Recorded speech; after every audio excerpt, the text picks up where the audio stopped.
irmãos, paz e graça seja com todos, que Deus venha abençoar o seu povo, a sua igreja, seus filhos mundialmente. Nós iremos dar continuidade ao estudo dízimos e ofertas. É um estudo muito importante, um estudo de muita responsabilidade para nós nesses últimos dias, porque a obra de Deus depende do sustento, da manutenção dos obreiros, daqueles que estão levando as 3 mensagens angélicas. Além do mais, nós trabalhamos com distribuição de livros, folhetos, bíblias. Os obreiros precisam se deslocar de um país para o outro, de uma cidade a outra cidade. Suas famílias precisam ser mantidas. A Bíblia diz: aquele que prega o Evangelho deve viver do Evangelho. Nós iremos abrir a Bíblia no livro de Isaías, capítulo 8, o versículo 20. A lei e ao testemunho, se eles não falarem segundo esta palavra, é porque não há luz neles. Então a palavra de Deus, nossa regra, é a lei e ao testemunho. É a Bíblia e o espírito de profecia.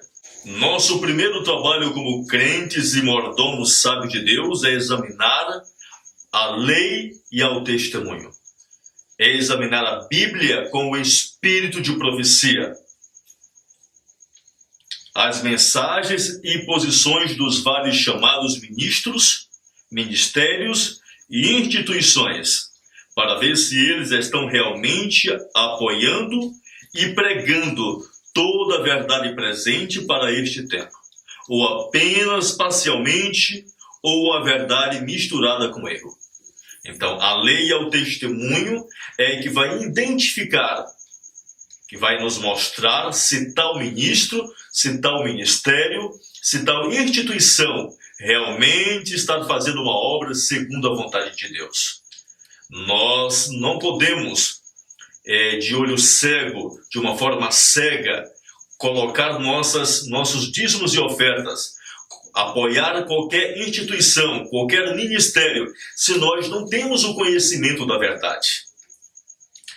Individualmente devemos estudar por nós mesmos, para que possamos saber com certeza se um determinado obreiro ou ministério está realmente apoiando e pregando a verdade ou o erro. Em vez de confiar no testemunho de alguém, nós devemos conhecer a verdade por nós mesmos, antes de podermos apoiar inteligentemente aqueles que estão pregando a verdade. Então, antes de nós apoiarmos qualquer ministério, ou ministro, ou obreiro, nós precisamos ter o conhecimento da verdade. Não por outra pessoa, mas nós mesmos devemos ter o conhecimento da verdade.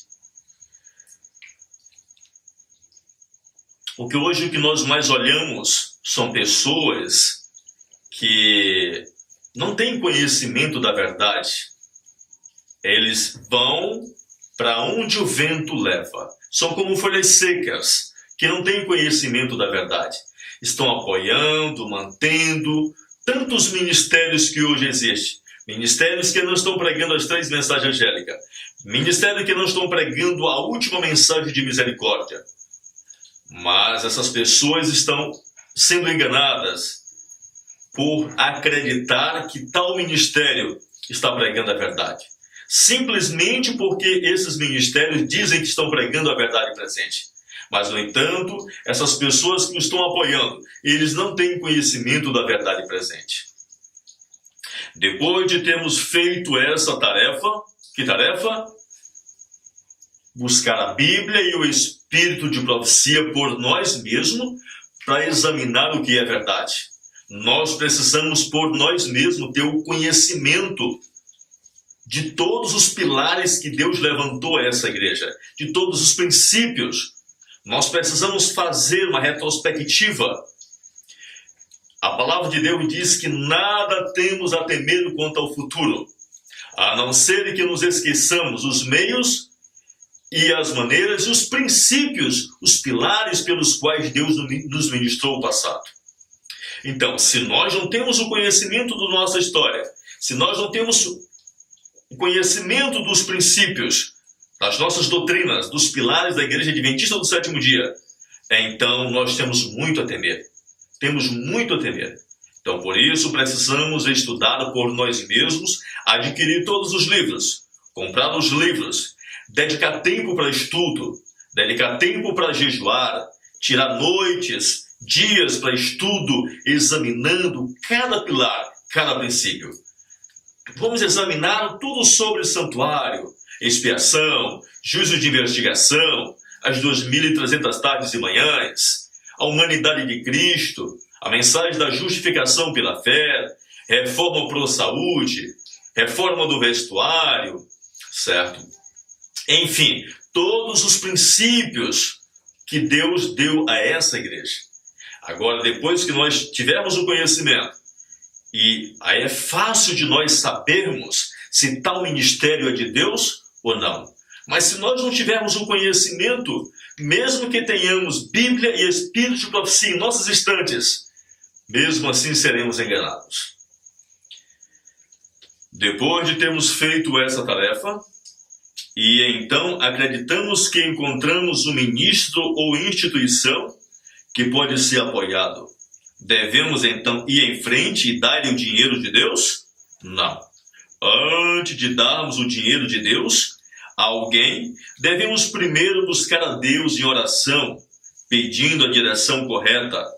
Deus sabe melhor do que nós quem realmente precisa do seu dinheiro.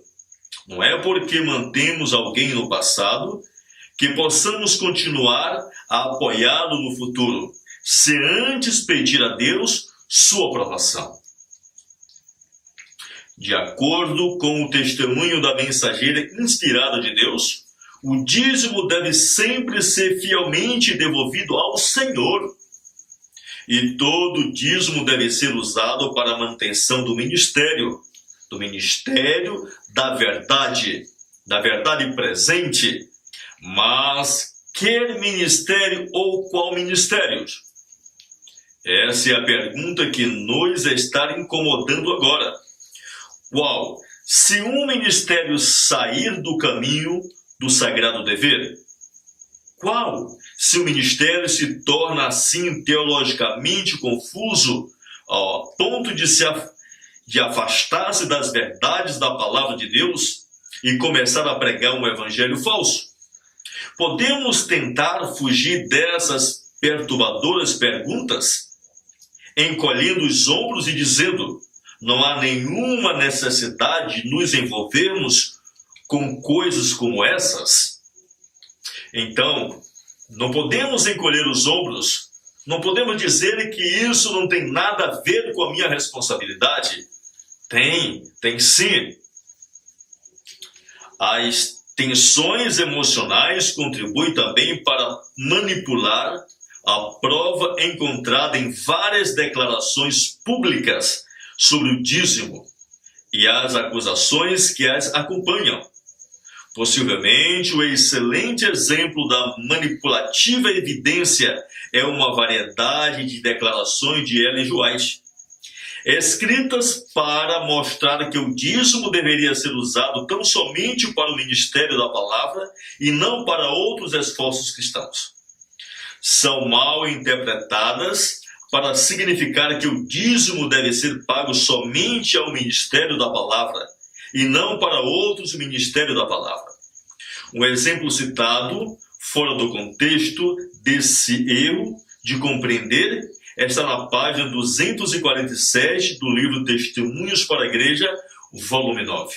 Eu me lembro que em 2001 eu passei a pegar o meu dízimo e depositar diretamente no local que eu vi, de acordo com a palavra de Deus, que realmente estava pregando o evangelho. Mas antes disso, eu fiquei muito confuso com esse texto que os líderes da minha igreja me apresentavam. É o que nós iremos ler. Ninguém se sinta na liberdade de reter o dízimo para empregá-lo segundo o seu próprio juízo. Não deve servir-se dele numa emergência, nem usá-lo segundo lhe pareça justo. mesmo no que possam considerar como obra do Senhor. Então apresentava esse texto e fechava o livro e falava, tá aqui, ó. Você não pode de maneira nenhuma colocar o dízimo em nenhum outro lugar, a não ser trazer para a igreja, depositar na salva, colocar na mão dos pastores. Se você tentar colocar o dízimo em outro lugar, fazer segundo o seu parecer, você está pecando contra Deus. Daqui o texto está falando. Mas depois eu parei e comecei a examinar o texto com oração e jejum, e realmente Deus mostrou-me a posição desse texto, o que ele realmente quer dizer. É o que nós iremos trabalhar em cima disso. O que Ellen White pretendia significar pela cláusula no que pode ser considerado como obra do Senhor é esclarecido nas seguintes páginas por estas linhas. Um raciocina que o dízimo pode ser aplicado às finalidades da escola. Ainda outros raciocinam que os comportores devem ser sustentados com o dízimo. Mas um erro grande é feito quando o dízimo é retirado do objetivo para o qual deve ser usado, a manutenção dos ministros. Aqui está o esclarecimento. Então, Ellen White, o que ela está mostrando aqui, que o dízimo, eu não posso manter, sustentar o comportor. Eu não posso pegar o dízimo para enviar para comprar cestas básicas para alguém.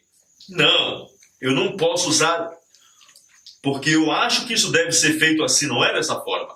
O texto está dizendo que o dízimo tem uma única finalidade, que é manter, sustentar aqueles que estão pregando as 3 mensagens angélicas.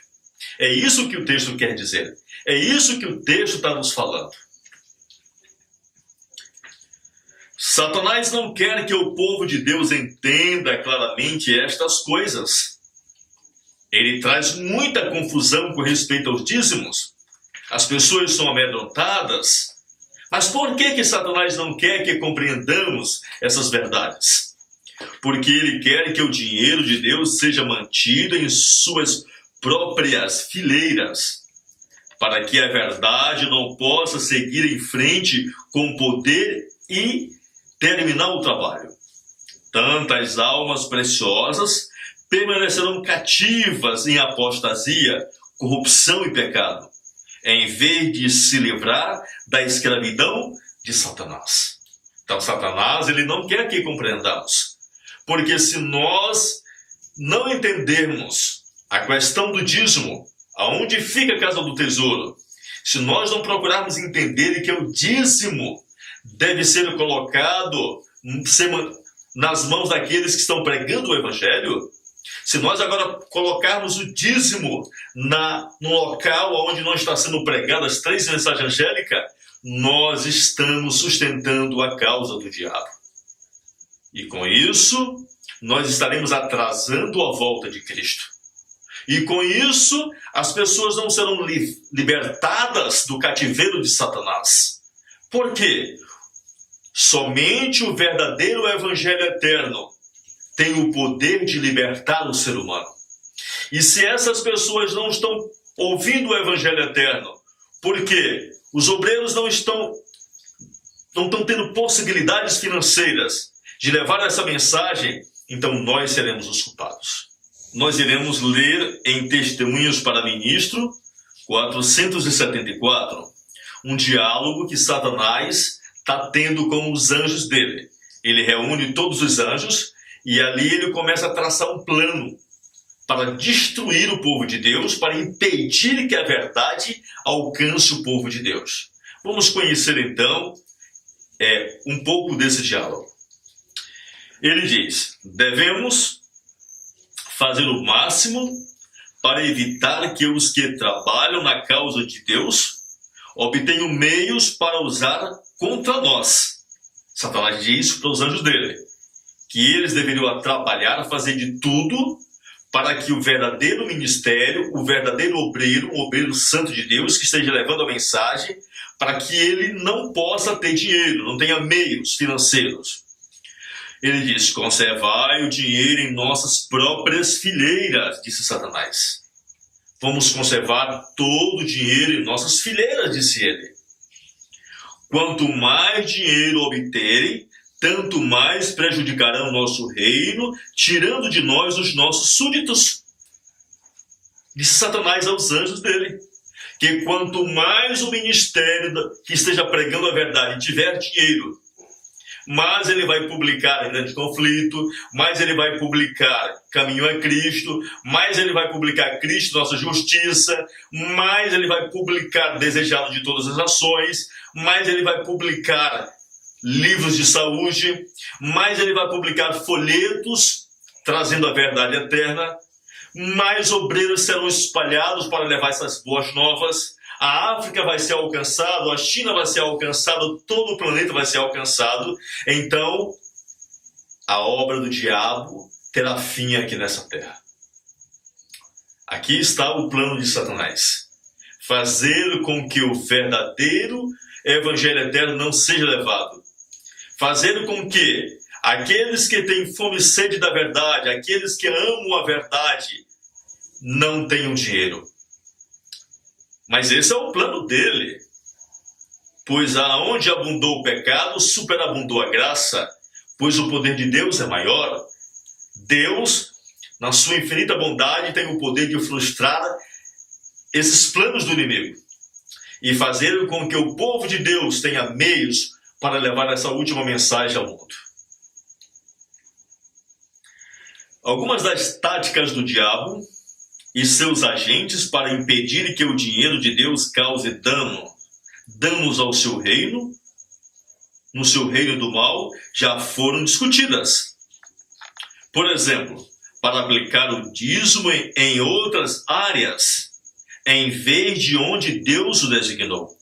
A crença de que ninguém tem a responsabilidade individual de investir esses meios sagrados por si mesmo, agindo independentemente da igreja, e enganar os outros para acreditar que deveriam continuar apoiando a liderança em sua apostasia e corrupção contra Deus, e em seu desvio e uso indevido do dinheiro sagrado de Deus no mercado de ações e em outras áreas.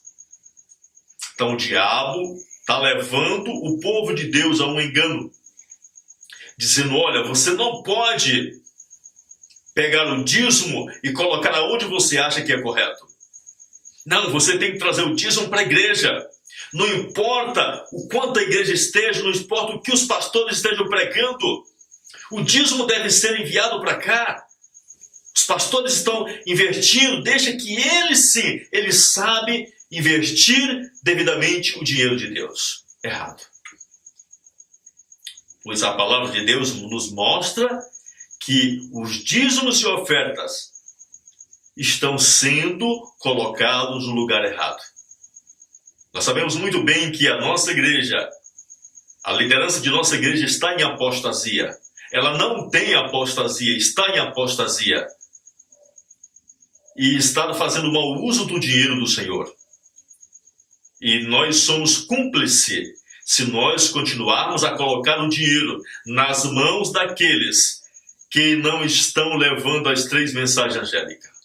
Como Ellen G. White dizimava, as distorções que temos observado na administração e emprego do dízimo, hoje, já eram comuns na época de Ellen G. White. Estes desvios geravam injustiças e descontentamento de muitos membros, e por esta razão, algumas das pessoas deixaram de remeter os dízimos através das vias regulares, associações, e passaram a entregá-los à irmã White para que ela empregasse o dinheiro da melhor forma. Então, muito tempo, desde os dias de Ellen G. White, muitas pessoas estavam levantando a orelha, estavam ficando esperto, vendo que a liderança estava fazendo mau uso do dinheiro de Deus. E disseram: não iremos mais depositar os dízimos nas mãos dos líderes.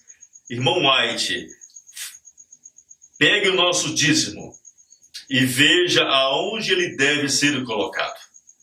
Nós iremos continuar a leitura e ver o que Ellen G. White realmente fez com o seu dízimo e com os dízimos de outras pessoas que vinham até ela para que ela administrasse o dízimo do Senhor. Ellen G. White não apenas administrava o seu próprio dízimo, como também aceitava administrar o dízimo de terceiros. Pessoas que já naquela época não estavam satisfeitos com o destino que a administração da Igreja Adventista do Sétimo Dia dava para os dízimos. No entanto, estas pessoas confiavam na mensageira do Senhor. Ellen G. White usava os seus dízimos para auxiliar ministros brancos e de couro que eram negligenciados e não recebiam o suficiente e corretamente para manter suas famílias. Nós encontramos em uma carta a Watson, 22/1 de 1905. Ellen G. White preferia não dar publicidade a este fato, mas foi obrigada a se manifestar através de uma carta de admoestação ao pastor George, o presidente da Associação do Colorado, que era contra a atitude dela. Abaixo estão transcritos alguns trechos desta carta que foi redigida por Ellen G. White em 1905. Está a carta. Durante anos tem sido mostrado a mim que meu dízimo deveria ser remetido para ajudar os ministros brancos e negros que eram negligenciados e não recebiam o suficiente necessário para sustentar a família. Alguns alegam que Ellen G. White adotou este procedimento numa situação excepcional, durante um curto período e que esta não era sua prática rotineira. No entanto, sua carta deixa claro que, ela diz, durante anos, ela deixou de remeter o dízimo para a associação e decidiu enviá-lo para os campos mais carentes. Na mesma carta, Ellen G. White repete 3 vezes a expressão durante anos, uma prova clara de que tal atitude era bem fundamentada e não uma atitude tomada sem reflexão. Então ela diz durante anos. O dízimo de Ellen G. White não era enviado para a Associação Geral. Durante anos, o seu dízimo era enviado para as pessoas que realmente estavam precisando, estava sendo negligenciado.